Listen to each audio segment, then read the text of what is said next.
My name is Elena Martelli, and for 23 years I was the head librarian at the Diocesan Curia of Milan. My world was made of paper, classifications, silence, and order. I had a bitter divorce behind me, an empty apartment in Brera, and one absolute certainty: miracles don't exist. God, if he existed at all, was an interesting philosophical concept, not a real presence.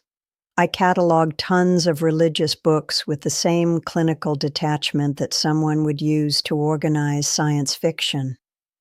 When they assigned me, in November 2006, to catalog and archive the personal collection of a certain Carlo Acutis, a teenager who had recently died and whose parents donated his materials to the diocese, I sighed with boredom.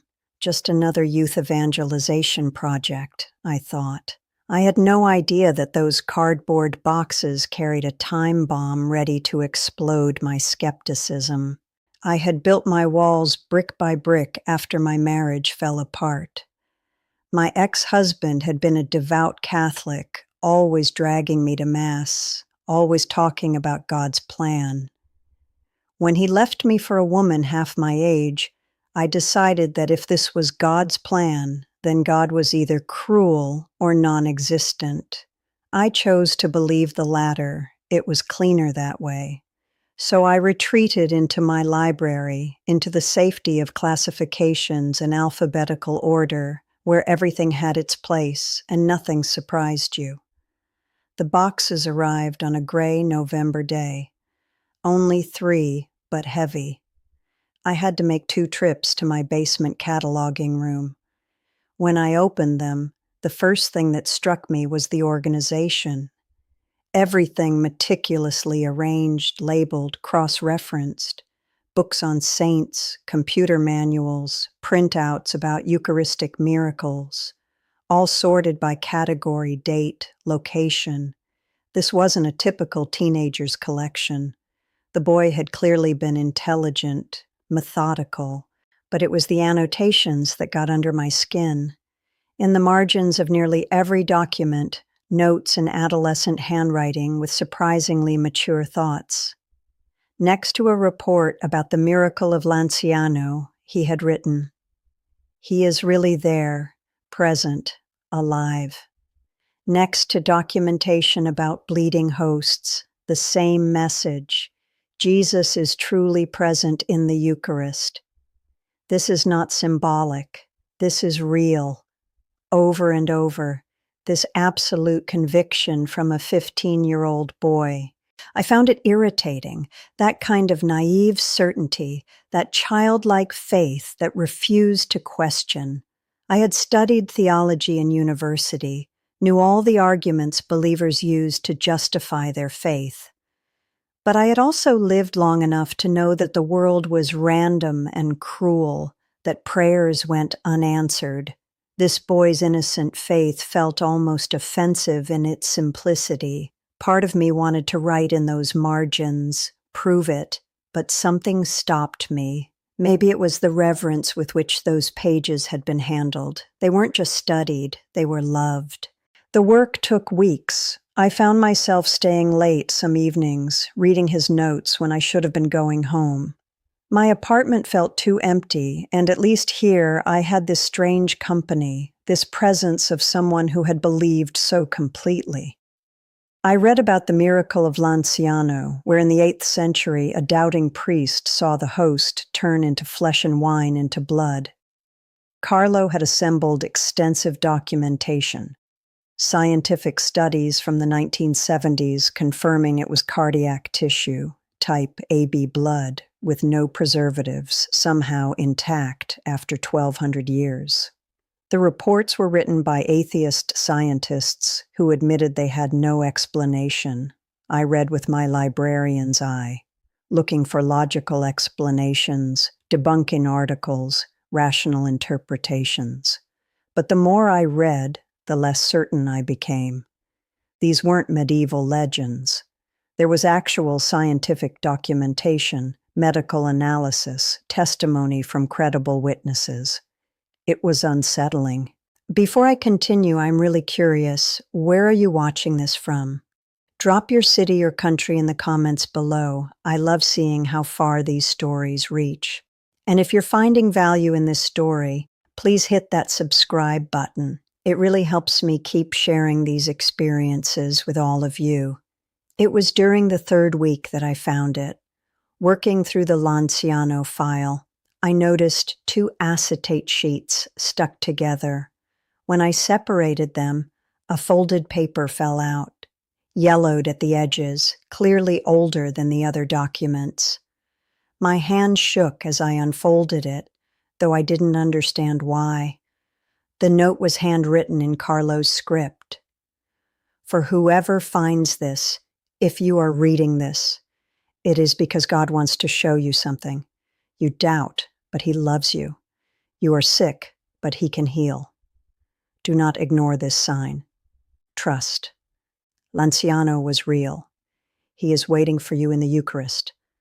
Signed C.A., October 2006, just weeks before his death. But what made my heart stop were two letters in the lower corner. E.M., my initials, Elena Martelli. How could this be? The boy had died without ever meeting me. We had no connection whatsoever. Yet here was a note with my initials on it. I tried to rationalize it. EM could stand for countless names. It was coincidence, nothing more. But the words "you are sick" echoed in my head, because 3 days earlier I had received a diagnosis I was hiding from everyone. Ovarian cancer, stage 3, advanced. The oncologist had been blunt. With aggressive treatment, maybe 5 years. Without it, 18 months. I hadn't told anyone. I was still processing the reality that my careful, ordered life was about to collapse into chaos. And now this note with its impossible prescience claiming I was sick, that I could be healed. It felt like a violation, like someone had reached into my private terror and exposed it. My hands were ice cold as I shoved the note into my purse. I needed to get out of that basement, away from those boxes, away from that dead boy's impossible knowledge. I left work early and practically ran home. I poured a large glass of wine and tried to calm down. Manipulation, I told myself. He probably wrote dozens of notes with different initials, but why hide one specifically in the Lanciano file? I spent all night researching Lanciano frantically. The miracle dated to around 700 AD, preserved for over 1,000 years. In 1970, Dr. Eduardo Linoli conducted scientific analysis. His findings, published in peer-reviewed journals, confirmed actual human cardiac tissue, type AB blood, no preservation treatments, yet somehow intact and flexible after 12 centuries. If taken from a cadaver, it would have deteriorated. If from a living person, it would have required surgical techniques that didn't exist then. Follow-up studies in 1981 confirmed everything. Scientists, many self-professed atheists, admitted they couldn't explain what they found. I stayed up drinking wine, trying to find where the story fell apart. But it wouldn't fall apart. The science was solid, and that note with my initials kept whispering impossible things. I finished cataloging Carlo's collection as quickly as I could, wanting to be done with it. But the note stayed in my purse. I couldn't throw it away. It felt personal somehow, meant for me, despite the impossibility. My chemotherapy began in December. The oncology ward became my new routine. Hours in chairs while poison dripped into my veins. The doctors weren't optimistic. The cancer had spread. They used words like challenging and difficult, which I understood meant my chances weren't good. I lost my hair, then weight, then hope. My sister came from Rome and cried when she saw me. Colleagues sent flowers with empty platitudes. I smiled and thanked them and felt nothing. The world became small and gray, reduced to hospital visits and nights staring at my ceiling. On Christmas Eve, I was alone. My sister had invited me to Rome, but I couldn't face it. I sat on my living room floor, too exhausted for the couch, looking at my Christmas tree. Tears filled my eyes, and I found myself pulling out that note I had been carrying. I read it again. For whoever finds this, if you are reading this, it is because God wants to show you something. You doubt, but He loves you. You are sick, but He can heal. Do not ignore this sign. Trust. L'Anciano was real. He is waiting for you in the Eucharist. It was absurd. I hadn't received communion in 15 years. Why would I go now? Why crawl back to a God I didn't believe in because I was desperate and dying? But something made me stand up. Maybe desperation, maybe curiosity, maybe I had nothing left to lose. I threw a coat over my pajamas, wrapped a scarf around my bald head, and walked into the cold December night. I walked toward the Duomo, hearing bells ringing for midnight mass. I slipped in through a side entrance, not wanting to be seen. The cathedral was packed with people celebrating. I stayed in shadows along the back wall, watching. The service proceeded with familiar rhythms. The readings, the homily, the offertory. Then the consecration. When the priest lifted the host above his head, something happened I still cannot fully explain. I felt heat in my chest, not metaphorical, but actual physical heat, like something burning pressed against my skin. The sensation was so intense I gasped and stumbled, falling to my knees on the cold stone floor. My hands went to my chest, expecting fire, but there was nothing. Just overwhelming heat and something else. Something that felt like presence, like someone was there with me, surrounding me, holding me. Tears streamed down my face. I couldn't move, couldn't speak. I stayed on my knees, staring at that elevated host, that small white circle that suddenly didn't seem like just bread anymore. The priest's words echoed, "This is my body given up for you." And for the first time in my adult life, I wondered if it might actually be true. I didn't go forward for communion. I wasn't prepared, wasn't worthy. But I stayed on my knees for the rest of Mass, feeling that presence, that overwhelming sense of being seen, known, loved, despite everything. When people filed out, I finally managed to stand on shaking legs and stumble into the night. The cold air hit my face, bringing me back to reality, but the heat in my chest remained, pulsing like a second heartbeat. I walked home in a daze, unable to process what had happened. Hallucination from medication, psychosomatic response to stress, or something else, something my rational mind refused to acknowledge. I crawled into bed, still wearing my coat and scarf, and fell into deep sleep. My follow-up scans came in early January. I went expecting nothing, just confirmation that I was dying. The technician was chatty, asking about my holidays. I answered mechanically. Then I waited for my oncologist to review the results. When Dr. Rossi came in, her face was strange, confused. She told me the metastases had regressed significantly, 70% reduction. She kept saying she'd never seen anything like it, that this was extremely unusual. I sat there numb, not comprehending. A 70% reduction in just weeks. How? She ordered new scans at a different hospital to confirm. When those results matched, Dr. Rossi recommended a different treatment protocol, something less aggressive. She used words like remarkable and unprecedented. She asked if I had changed my diet or started alternative treatments. I shook my head, not mentioning the note, the cathedral, the heat. How could I? She would think I was delusional. The weeks that followed were surreal. With each scan, the cancer retreated further. By March, Dr. Rossi was using the word remission, complete remission. They wrote in my records that it was an atypical response to treatment. But I knew what had happened. I went back to the library and pulled Carlo's file on Lanciano. Inside was a photograph of him, a smiling teenager with dark hair and bright eyes, holding a laptop. He looked so normal, just a kid. But there was depth in his eyes that seemed impossible for someone so young. I looked at that photograph for a long time, then whispered, "You knew, didn't you?"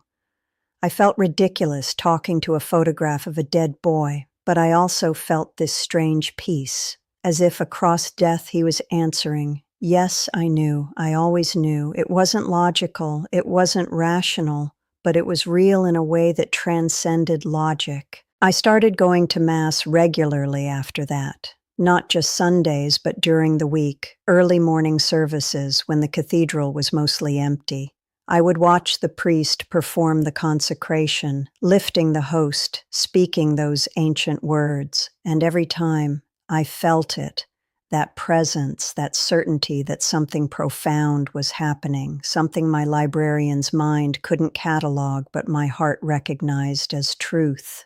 Hey, quick pause here. I'd love to know where you're tuning in from. Leave a comment telling me your location. It's always amazing to see this community from all over the world. And if you haven't subscribed yet, please do. Your support means everything and helps me continue telling stories that matter. The note from Carlo stayed on my desk, framed now, a reminder of when my worldview shattered. Colleagues would ask about it sometimes. I would tell them it was from a remarkable young man who understood something important about faith and healing. Some nodded politely. Others looked at me strangely, wondering what had happened to their rational colleague. What I didn't tell them was how thoroughly that note had upended everything I thought I knew. I had spent decades building a fortress of skepticism, protecting myself from disappointment by refusing to believe in anything I couldn't prove or control. My divorce had taught me that promises were empty. My work had taught me that religious texts were just literature. My intellect had taught me that miracles were myths, faith was weakness, doubt was the only honest position. But Carlo's note had been a key in a lock I didn't know existed. You are sick, but he can heal. Not might heal, but can heal. Present tense, declarative, certain. And the instruction, he is waiting for you in the Eucharist. Not in some abstract heaven, but there, in that specific sacrament, present and available. Carlo had understood something crucial I had missed in all my years cataloging religious texts.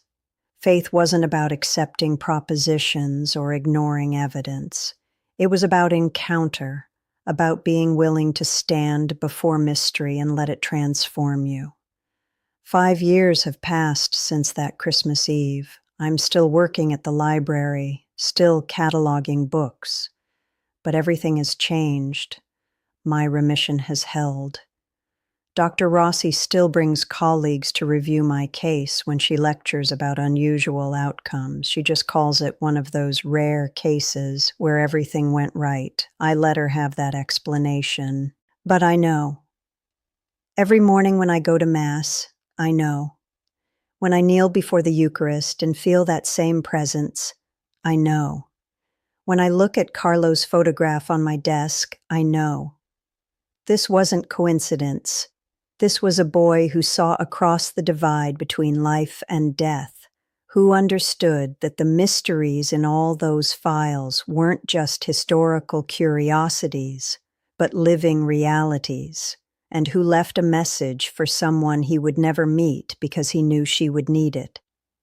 Think about the audacity of it. A 15-year-old boy dying of leukemia taking time to write a note to a stranger, folding it carefully and hiding it in a specific file, trusting that somehow the right person would find it at the right time. What kind of faith does that require? I had spent my adult life proud of my skepticism, proud of refusing easy answers. But Carlo, in his brief life, possessed a certainty that made my skepticism look like cowardice.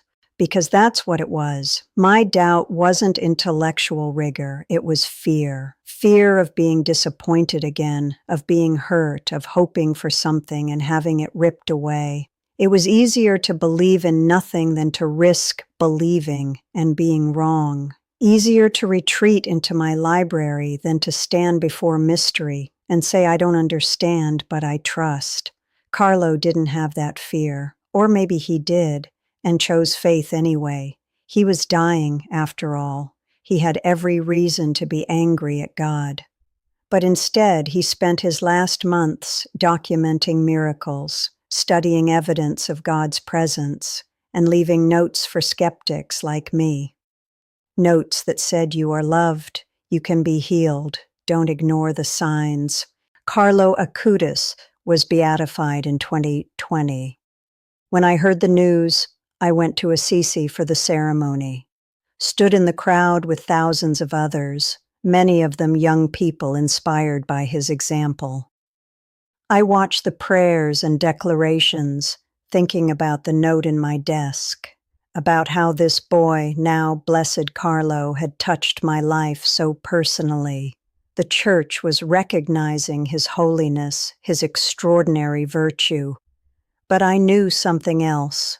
I knew he had reached out to me personally, had written me a letter, had pointed me toward healing. Not just of my body, but of my soul, my capacity to trust, hope, believe. My work continues. I still catalog books, still organize archives. But now, when I process books about saints or documents about miracles, I do it differently. I read more carefully. I remain critical, yes, but open too. Open to the possibility that the world is stranger and more wonderful than my materialist philosophy allowed for. Open to mystery. I've added to the Lanciano file over the years, new studies, new documentation, new testimony from scientists forced to admit they cannot explain it. I've also started files on other Eucharistic miracles, Buenos Aires, where future Pope Francis witnessed blood appearing on a host, Sokoka in Poland, where a host fragment transformed into heart tissue in 2008, Legnica, where in 2013 testing confirmed human heart muscle. The documentation accumulates, the evidence mounts. But mostly I think about that note, about the impossibility of it, the audacity, the sheer faith required to write it and hide it and trust it would reach the right person at the right time. You doubt, but he loves you. You are sick, but he can heal. Do not ignore this sign. Trust. He is waiting for you in the Eucharist. Every word was true. Every promise was kept. I did doubt, and he did love me. I was sick, and he did heal me. I found the sign, and I trusted. And he was waiting, exactly where Carlo said he would be. People sometimes ask if I'm afraid of the cancer coming back. The honest answer is yes, sometimes. I'm human. I know the statistics. But I also know that whether I have 5 more years or 50, my life is different now. I've encountered something real, something all my cataloging couldn't contain or explain. I've felt divine presence burning in my chest. I've watched tumors disappear in ways that make doctors shake their heads. I've held a note written by a dead boy who somehow knew I needed it. So yes, I'm afraid sometimes. But I'm also filled with strange confidence, this sense that whatever happens, I'm not alone. That the Jesus Carlo believed in so completely, the Jesus truly present in the Eucharist, the Jesus who reached out to a bitter skeptic through a dying teenager's words, that Jesus knows me and loves me and won't abandon me. It's not insurance against suffering or death. Carlo himself died at 15, but it's something deeper, something that makes even death feel less final, less frightening. I close my office each evening around 6, lock the door, turn off the lights. But before I go, I always stop at my desk and look at that photograph and that note in its frame. And I whisper thank you to a boy I never met who nevertheless changed my life completely. Thank you for your faith, for your courage, for writing a note to a skeptic you would never know. Thank you for pointing me toward the Eucharist, toward healing, toward Jesus. Then I walk into the Milan evening and head to the cathedral. The streets are busy with people oblivious to the miracles happening in their midst. I used to be one of them, walking past the sacred with my head down and heart closed, but not anymore. Now I walk with eyes open, looking for signs, watching for wonders. Because Carlo taught me that miracles aren't just for the distant past. They're happening now, today, for anyone willing to look. He is waiting for you in the Eucharist. That's what Carlo wrote, and that's what I found to be true. Not just once, on that Christmas Eve, but every day, every Mass, every moment I stand before that mystery and let it transform me again. He's waiting, always waiting. Patient and present and real. If you're reading this now, if you've made it through my story of skepticism shattered and faith found, then maybe you're meant to hear the same message Carlo wrote to me. Maybe your initials aren't EM, maybe you're not sick with cancer, maybe your wounds are different, but the core truth remains. You doubt, but he loves you. You are wounded, but he can heal. Do not ignore the signs. Trust. He is waiting for you. Carlo Acutis didn't just catalog miracles, he was one, because he lived with complete conviction that Jesus meant what he said, that the Eucharist really is the body and blood of Christ, that God really does work miracles today for people who need them, and because he had faith to leave notes for strangers, trusting God would use them. I was that stranger, and God did use his note. Used it to crack open my certainty, to challenge my skepticism, to invite me into mystery. Used it to save my life, both physically and spiritually. Used it to teach me that being intelligent doesn't mean having all the answers, and that sometimes the wisest thing you can do is admit you don't understand, but you trust anyway. So here's what I want to leave you with, the same thing Carlo left me. Go to the Eucharist. If you're Catholic, go to Mass and receive communion. If you're not Catholic, go anyway. Sit in the back like I did. Watch. Wait. Be open to the possibility that something real is happening there. Something that transcends your understanding or mine. Don't let fear or pride or intellect keep you from encountering the mystery, because he is there. Blessed Carlo was right about that. He is really there, present, alive, waiting, and maybe, just maybe, he's been waiting specifically for you.